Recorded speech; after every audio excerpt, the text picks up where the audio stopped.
जय गुरु जी। गुरु जी की सारी संगत का हार्दिक स्वागत है। गुरु जी के बारे में बताना और जानना बहुत ही आसान है।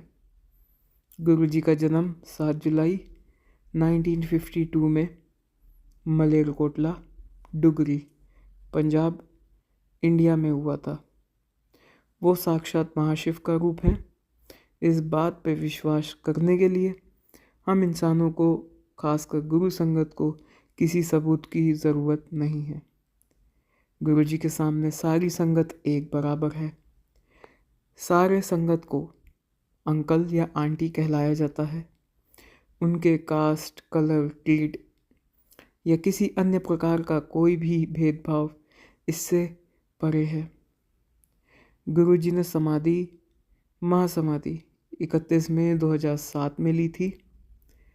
गुरु जी का जो जन्म स्थान है वहाँ पे गुरु जी का मंदिर बना हुआ है उनके जन्म स्थल के पास। साथ ही साथ गुरु जी का आश्रम बड़े मंदिर छतरपुर, दिल्ली में स्थापित किया गया था, जहाँ गुरु जी ने 12 ज्योतिर्लिंग की शक्तियों से उसे ब्लेस करा है। गुरु जी कहते हैं जो बड़े मंदिर की परछाई और दीवार के पास से भी निकल जाए या गुजर जाए उसका भी कल्याण हो जाता है। गुरु जी कहते हैं इफ़ बट अकल रफल अपनी मैं और अपनी ईगो जुती नाल बाहर छट के आओ। गुरु जी का प्रसाद बेहद सरल होता है और गुरु जी को भोग लगने के बाद वह अमृत का रूप धारण करता है। इस अमृत रूपी प्रसाद को ग्रहण किया जाता है, जिसको गुरु जी हमारी दवाई कहते हैं। साथ में उन्होंने ये भी बताया कि जब हम इंसान गुरु जी के सामने उनका प्रसाद ग्रहण करते हैं तो वो दवाई का काम करता है। हमारे कई प्रकार के कमियों और विकार को संवारता है, जन्मों जन्मांतर के कर्मों को साफ करता है। यदि यही प्रसाद हम गुरु जी की मर्जी के बिना दरबार से घर या कहीं बाहर ले जाएं तो वो दवाई नहीं, मिठाई का काम करता है, ऐसा गुरु जी स्वयं कहते हैं। गुरु जी के मंदिर में शब्द वाणी चलती है, जिससे हमारे कई प्रकार की हीलिंग होती है, कई जवाब प्राप्त होते हैं। गुरु जी के सत्संग में शब्द गुनगुनाने, ताली बजाने, प्रसाद को मना करने की बातें करना, मोबाइल का इस्तेमाल करना और किसी भी प्रकार का चढ़ावा मना किया गया है। इसके अलावा संगत और सेवादारों दोनों को ही यह बताया जाता है, निर्देशित किया जाता है कि वह हमेशा सबसे विनम्रता से पेश आएं, सरल भाषा का इस्तेमाल करें।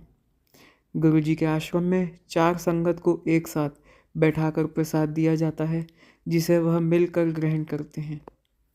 यदि कोई संगत को गुरु जी की आज्ञा से सेवा मिले या सेवा करने की इच्छा है तो वह गुरु जी की आज्ञा अनुसार उनकी सेवा का पालन कर सकते हैं, उनकी आज्ञा का पालन कर सकते हैं। सेवादार या संगत से गुरु जी की सेवा के लिए बात कर सकते हैं। गुरु जी के यहाँ प्रवचन नहीं चलते, सिर्फ 1-to-1 कनेक्शन होता है गुरु जी और संगत के बीच में। इसमें कोई मीडिएटर की ज़रूरत नहीं होती। गुरु जी से जब भी कोई बात कहनी हो तो ये जान लें कि गुरु जी ने कहा है।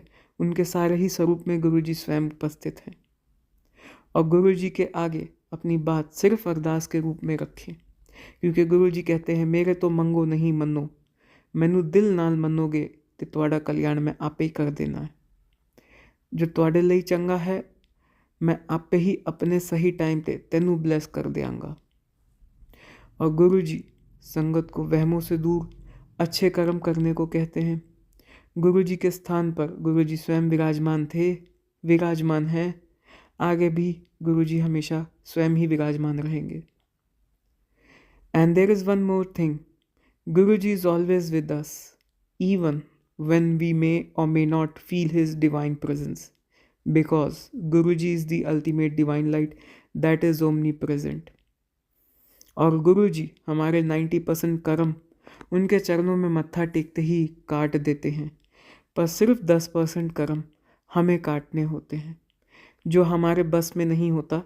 गुरुजी इतने प्यारे, इतने दयालु हैं कि वो भी हमारे 10% कर्म गुरुजी हमारी सहायता करते हुए स्वयं कटाते हैं। शुक्राना गुरुजी।